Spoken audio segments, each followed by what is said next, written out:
Hey there, fellow marketers. Professor Wolters here, and today we're here in the backwoods of Georgia to go over some of the issues that you might have with digital marketing. I mean, a lot of people think, do I need to hide in the backwoods of Georgia to protect my information from online stuff? Because that really is an issue, and that's the first thing I want to talk about with issues with digital marketing is we're collecting a lot of data on our customers, on our clients, on the people that visit our websites and buy our stuff and all these kind of things.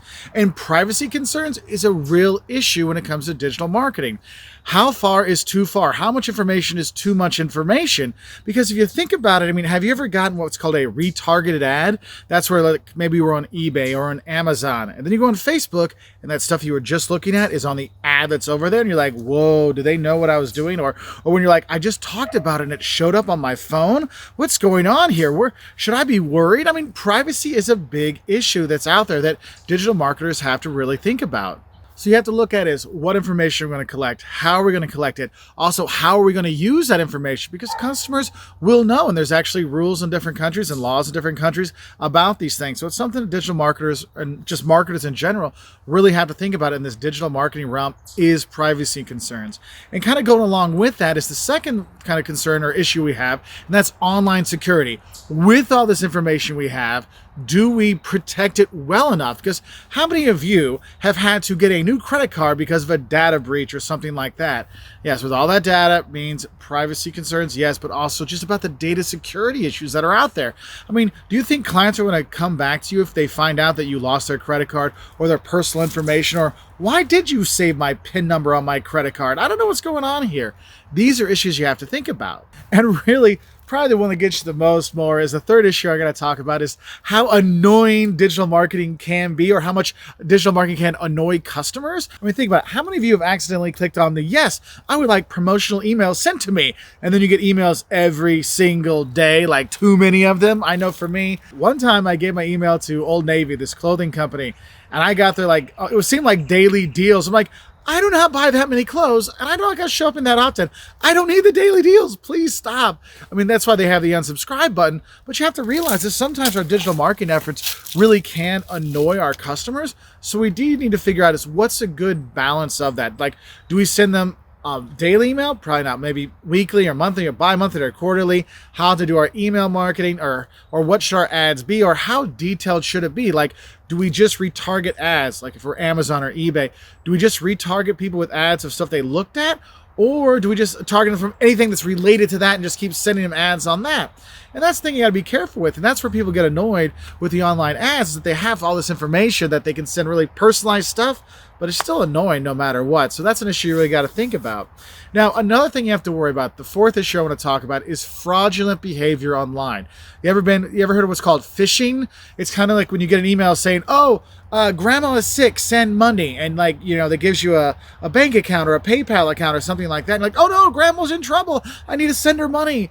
You have people that do those things, and they're just phishing. That's what it's called, phishing. They spell it differently, but phishing is really when you're trying to get people to give you more personal information, maybe your credit card information, maybe your social security number, maybe, your password or things like that. How many of you gotten an email from PayPal that needs to redo your password, or Facebook or Instagram? You need to check here to make sure you haven't violated copyright things, from some random email that's not from like at Instagram.com. It's from Bob at Video Marketers 2475-129-62D.pt. Yeah, these kind of things. Like, look, sometimes it's obvious there's phishing scams, but the thing is, as a business, you have to be careful, because not everyone is up to date on what is a phishing scam. Like, I will get emails that are from my boss's email, but they're not from her email. Okay, if someone is like, hacked her account, or someone has, cloned her account or something like that, and they send it out, and they're like, hey, that wasn't me. It's like, oh, I guess I'll go grab that meeting with you, boss. And you show up at the meeting, and they're like, what are you doing here? These kind of things sometimes can be funny, but it actually is a very serious thing. And for businesses, they don't want to get that bad reputation, because if you're the company that they're using to fish people with, then it hurts your reputation. So you really have to be careful with that. That's why, if customers write or call or email or tweet, say, hey, is this a real email for you? You'll see that companies will say, hey, send a screen capture to us, let us know, so then they can go and search for things. And if you ever get an email you're not really sure about, but you're kind of worried about, one, it's probably phishing, but just copy and paste it into like Google or something like that, and put like, fake email or fraud email or whatever.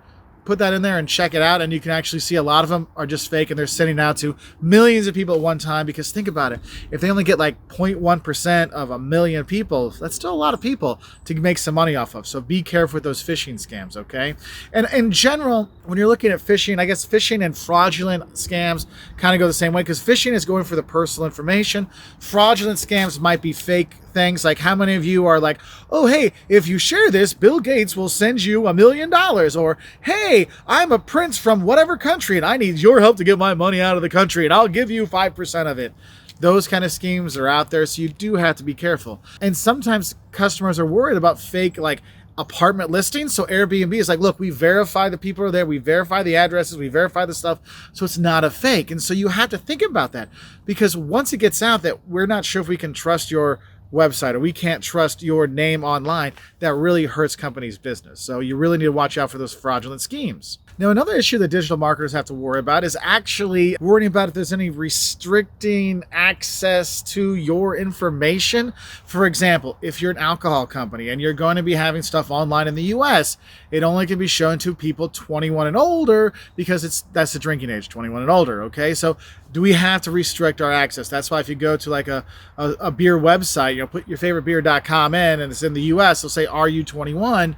They do that because they have to make sure people are there. But on the other side of it, think about it in terms of like these YouTube videos I'm making right here. I cannot put YouTube in China because YouTube is restricted in China. They do not have it there. Therefore, I can't get my YouTube videos out there. Yes, I could go with Youku or other, Chinese video platforms, but YouTube isn't there. So we have to think about the restricted nature of it. Do we want people on our website that shouldn't be there? This is an issue that we have to think about. And then I think the last one I want to talk about is one I actually deal with a lot in some of my channels, is actually trolling or bash tagging and stuff like that. I mean, we've all seen a YouTube video or something like that, and you scroll down and you see the horrible comments that can be in there. Some are great, like, I love your videos. I mean, we've had multiple death threats. We've had people that have threatened my wife, my kids, myself, all kinds of stuff. I can't tell you how many times people have mentioned my weight, amazing, or my fantastic hair or lack thereof. I mean, you do have this trolling that's on there. You do have this thing. And for digital marketers, this is kind of important, because if you're asking people to leave reviews, or you're asking people to share their experiences and stuff like that, and people share the reviews or share their experiences, and then people are making fun of them because of that, or trolling them because of that, that makes bad will with those clients on your brand. It's like, I don't want to post about them anymore, because every time I go there, I get those crazy people. And that's one of the big issues digital marketers have to think about. And that's like YouTube and Instagram and Facebook and a lot of these things. They're really trying to kind of cut down on the trolling, but there's still ways that people get around it. So it is something that firms really have to really think about in their digital marketing platforms. How can I control the trolling, or what we call bash tagging, where people just, like companies might say, hey, tell us your great experience with Airbnb, and they only put in the bad examples and stuff like that. You have that as well. But the thing is, it's interesting about that is that the internet has really made it easier for companies to see the good and the bad, because people will share, especially in reviews. Like, people that write reviews are either super happy or super upset. And like, people that are just okay with it, like it was a nice experience, a lot of time they don't write reviews. So what can we do to inspire people to write? Because that is an issue we might have as well, is trying to get people to actually discuss our products online without seeming kind of, smarmy, selling over the top, are they making money off this kind of things that we have to worry about. Anyway, I hope this helps you know a little bit more about some of the issues that digital marketers do deal with. And believe me, there are a ton more, but these are just kind of the basic ones I want to get started off with. So I hope this helps you know a little bit more, and good luck if you're studying for an exam. And if you're a digital marketer, I hope this helps you think about things that you need to think about. And if you have digital marketing issues you'd like to talk about, put in the comments section below so we can talk about it in other videos. Bye from here in Georgia.